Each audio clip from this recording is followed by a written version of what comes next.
Syedaralun, bos judi online di Sumatera Utara berinisial APBK alias J ditetapkan Polda Sumatera Utara menjadi tersangka. Selain J, Polda Sumatera Utara telah menetapkan Niko Prasetya, anggota APBK yang bertugas sebagai leader operator sebagai tersangka. Keduanya sempat digrebek polisi.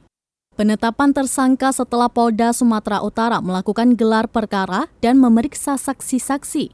Kabid Humas Polda Sumatera Utara, Kombes Pol Hadi Wahyudi mengatakan, APBK alias J ditetapkan tersangka bersama seorang anak buahnya bernama Niko Prasetya. Hadi menyebut Niko berperan sebagai pimpinan operator judi online milik AP alias J. Saat ini, Niko telah ditahan di Polda Sumatera Utara. Polisi menyebut APBK alias J dijadwalkan pemeriksaan sebagai tersangka pada Senin 22 Agustus 2022 kemarin. Namun yang bersangkutan mangkir dari panggilan penyidik. Berdasarkan hasil pemeriksaan penyidik, J kabur sejak 9 Agustus lalu. Dia kabur melalui Bandara Internasional Kuala Namu, Deli Serdang, Sumatera Utara ke Jakarta, lalu ke Singapura bersama keluarganya.